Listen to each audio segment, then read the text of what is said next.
যে কোনো অ্যাওয়ার্ড একটা আর্টিস্ট আমরা যারা যে সেক্টরে কাজ করি তারা আসলে যখন পুরস্কৃত হয় কিংবা তার সেই কাজটি যখন আসলে সম্মানিত হয় তখন তার অনেক দায়িত্ব বেড়ে যায়। তখন মনে হয় যে যে কাজটির জন্য আজকে পুরস্কৃত হচ্ছে কিংবা সম্মানিত হচ্ছি আরও যেন হার্ডওয়ার্ক করি, আরও কঠিনভাবে যেন স্ক্রিনে এসে দাঁড়ায়, কিংবা যে কাজটি করছি সেই কাজটিতে আরও বেশি ডেডিকেশন দেয় যাতে করে আমার নিজের কাজটিকে আরও সুন্দরভাবে সবার সামনে আনতে পারি।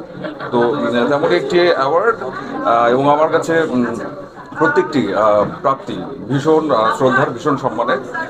এবং আজকে এই কাজটির জন্য আমি পেয়েছি স্পেশালি পাবডারি।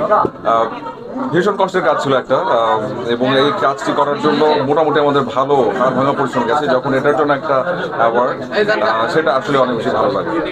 থ্যাঙ্কস জানাচ্ছি গ্লোবাল স্টার অ্যাওয়ার্ড 2024। ফজল ভাই, যেটার জন্য আসলে পুরস্কার পেয়েছেন সেটা নিয়ে আলোচনা সমালোচনার একদম কম ছিল না। কেন আপনি কাজ করলেন এটা নিয়েও অনেক কথা হয়েছিল, পরিমণির ইস্যুটা নিয়ে অনেক কথা হয়েছিল, এবং এটা নিষিদ্ধ টাইপেরও একটা আন্দোলন শুরু হয়েছিল, ফেসবুকে লেখালেখিও শুরু হয়েছিল। সেটার জন্য পুরস্কার পেলেন, সামগ্রিকভাবে কি বলবেন?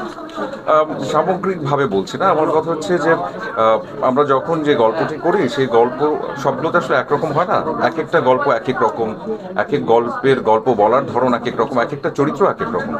যে চরিত্রটা করেছিলাম সেটা একটা নেতিবাচক চরিত্র, এবং ওখানে যতগুলো চরিত্র ছিল সবগুলোই আসলে নেতিবাচক চরিত্র ছিল। তবে হ্যাঁ, এটা সত্যি যে একই রকম ভাবে যে সবার কাছ থেকে যেমন ভালো লাগার জায়গা পেয়েছি, অনেকের কাছে খারাপও লেগেছে।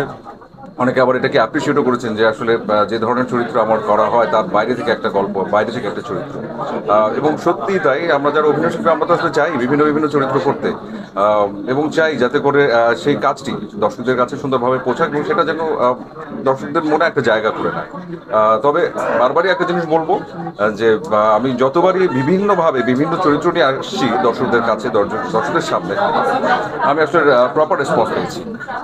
এবছর সাইলেন্সও একটা কাজ করেছিলাম, সেটার জন্য একটা ভালো রেসপন্স পেয়েছি এবং আমি কৃতজ্ঞ দর্শকদের কাছে। নতুন বছর কি কাজ আসছে, আগামী মাস ভালোবাসার মাস, তো এই রোমান্টিক সজলকে অনেক মিস করছে দর্শক, সেটা আবার কবে আবার ফিরে পাবে দর্শক? সমস্যা না, সামনে আসবো ইনশাল্লাহ, কিছুদিনের মধ্যে জানাবো। বড় পর্দাতে ইনশাল্লাহ কোনো একটা কিছু করবো, সেটা জানাবো খুব শিগগির ইনশাল্লাহ। Okay, thank you. Thank you.